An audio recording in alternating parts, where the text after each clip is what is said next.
Olá, webjuristas! Sejam bem-vindos a mais um Notícias Jurídicas, hoje com um tema bastante musical.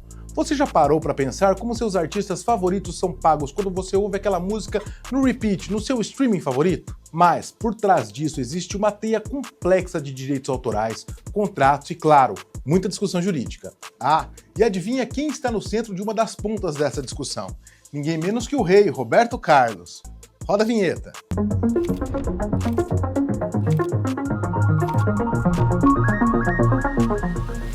Calma, não precisa ser advogado para entender. Eu vou te explicar tintim por tintim o que está em jogo e por que isso é tão importante a ponto de ter repercussão geral e quais são os argumentos que estão fervendo nesse debate. Bom, para começar, vamos entender o básico. O agravo em recurso extraordinário, a sigla é ARE, número 1542420, é um tipo de recurso que chegou ao STF. Basicamente, isso ocorre quando uma das partes de um processo não concorda com uma decisão de um tribunal de instância inferior que barrou a subida do seu recurso extraordinário para o STF. É como se fosse um "Ei, STF, me escuta, meu caso é importante e tem questão constitucional". E quem são as partes desse recurso? De um lado, como recorrente, temos Roberto Carlos Braga. Do outro lado, como recorrida, está a editora importadora musical Fermata do Brasil Limitada. A briga original, que a gente chama de lide, começou lá no Tribunal de Justiça de São Paulo. Ela gira em torno de direitos autorais. Mais especificamente, ela gira em torno sobre a forma como as obras musicais são exploradas economicamente, especialmente no ambiente digital, e o direito do autor de fiscalizar essa exploração. O ponto central que fez esse caso ganhar os holofotes no STF é a discussão sobre o direito de fiscalização da exploração econômica das obras intelectuais inseridas nessas plataformas digitais. Imagine que você é um compositor, você cria uma música incrível. Antigamente, você se preocupava com a venda de LPs, de CDs, execuções em rádios, na TV. Hoje o buraco é muito mais embaixo. Sua música pode estar em dezenas de plataformas de streaming, em vídeos do YouTube, em trilhas de conteúdo online, quem sabe até num filme, uma infinidade de lugares. A grande questão que o tema 1403 levanta é: até que ponto o autor ou o titular dos direitos, que pode ser uma editora em nome do autor, tem direito de fiscalizar detalhadamente como suas obras estão sendo usadas nessas diversas plataformas digitais? E claro, como que ele está sendo pago, remunerado por tudo isso? O ministro Dias Toffoli, relator do caso no STF, viu aí uma questão constitucional relevante. E não foi só ele.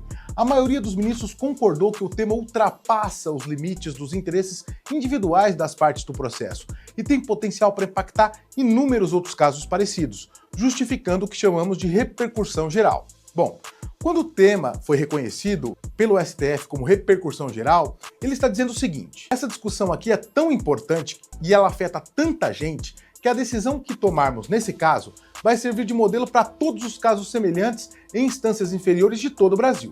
É um mecanismo para uniformizar a interpretação da Constituição e trazer mais segurança jurídica para todos nós. A relevância ficou gritante. Por quê? Porque existe uma necessidade de definir claramente o alcance do direito fundamental do autor, que é previsto no artigo 5º da nossa Constituição, nos incisos 27 e 28, em especial na linha A do inciso 28. Esses incisos garantem aos autores direitos exclusivos de utilização, publicação, reprodução de suas obras e também o direito de fiscalizar o aproveitamento econômico dessas obras, que eles criaram ou que eventualmente participaram. O STF vai ter que dizer como esses direitos se aplicam na era das plataformas digitais e onde a disseminação massiva e o controle muitas vezes é complexo. Ele também apresenta grande relevância econômica. A gente está falando de um mercado bilionário. A indústria da música, as plataformas de streaming, os artistas, compositores, editoras, todos têm interesse econômico gigantesco nessa definição. Uma decisão aqui pode alterar fluxos de receita e até modelos de negócios. Ele também tem grande relevância social. A música é parte fundamental da nossa cultura. A forma como os criadores são remunerados e como suas obras são protegidas impacta diretamente a produção cultural e o acesso da sociedade a esses bens. É preciso encontrar um equilíbrio entre proteger os criadores e garantir o acesso à cultura. E também há muitos casos, há uma multiplicidade de casos envolvendo esse tema. A discussão sobre direitos autorais na internet não é nova e existem inúmeros processos tratando de questões bastante similares. Uma decisão do STF sobre o rito da repercussão geral evitaria decisões conflitantes e dá um norte para todo o judiciário. A votação para reconhecer a repercussão geral desse caso, inclusive, foi unânime entre os ministros que se manifestaram no plenário virtual, encerrando-se por volta do dia 30 de maio de 2025, o que mostra consenso sobre a importância desse tema. Bom, vamos primeiro falar dos pontos favoráveis à tese de um maior controle e fiscalização pelos autores. O primeiro ponto é o direito constitucional de fiscalização que o autor detém. A Constituição é clara ao garantir o direito de fiscalizar o aproveitamento econômico das obras. Isso não pode ser uma letra morta. Os autores precisam ter ferramentas e acesso à informação para exercer esse direito plenamente, mesmo diante da complexidade das plataformas digitais. O que se alega é que muitas vezes falta transparência por parte das plataformas sobre como as obras são utilizadas e como os royalties, os valores devidos pela reprodução das músicas, são calculados e repassados. Uma maior fiscalização forçaria mais clareza. Também é importante que haja adaptação à lei da realidade digital. As leis de direito autoral foram criadas numa era pré-digital. É preciso interpretá-las e, se necessário, adaptá-las, para garantir que os autores não sejam prejudicados pelas novas formas de exploração de suas obras. O meio digital não pode ser uma terra sem lei para o direito autoral, e por isso as questões anteriores precisam ser revistas diante desse novo cenário. E por último, a gente precisa falar da remuneração justa, porque a fiscalização é vista como um meio para garantir que os atores recebam uma remuneração justa e proporcional ao uso de suas criações. Sem controle, como saber se o pagamento está correto? Os argumentos das editoras e gravadoras e até das plataformas. O primeiro deles é a complexidade e o custo operacional.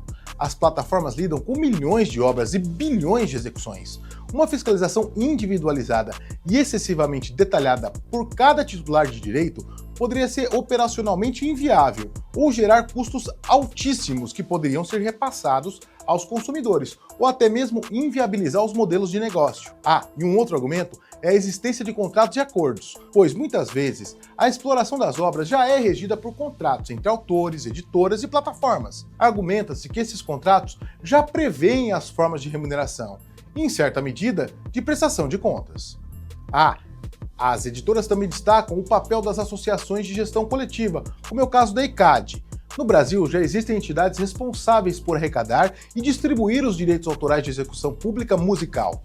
Alguns podem argumentar que essas entidades já cumprem, em parte, o papel de fiscalização e representação dos interesses dos autores. Outro argumento é a liberdade do modelo de negócio que essas plataformas têm. As plataformas digitais podem argumentar que uma regulação excessiva ou uma fiscalização muito invasiva poderia engessar seus modelos de negócio, que são baseados em agilidade e até em ganhos de escala. Até mesmo isso poderia desincentivar a inovação tecnológica, além do risco à privacidade de dados e segredos comerciais. Um acesso irrestrito aos dados da plataforma para fins de fiscalização poderia levantar algumas preocupações sobre a privacidade dos usuários e a exposição de segredos comerciais dessas empresas. E agora? O que esperar do STF e quais os impactos econômicos dessa discussão? Bom, com a repercussão geral já reconhecida, o próximo passo é o julgamento do mérito desse agravo. Os ministros vão analisar profundamente todos esses argumentos e ouvir as partes. Talvez também amigos da corte, que são especialistas ou entidades com interesse na causa. Então, a partir disso, tomar uma decisão que fixará uma tese. Essa tese servirá de orientação obrigatória para todos os juízes e tribunais do país quando se depararem com casos idênticos. Para artistas e compositores, uma decisão favorável à maior fiscalização pode significar mais transparência, mais controle sobre as suas obras e a execução delas e, potencialmente, uma remuneração mais justa na era digital. Isso pode empoderá-los nas negociações com as editoras e com as plataformas.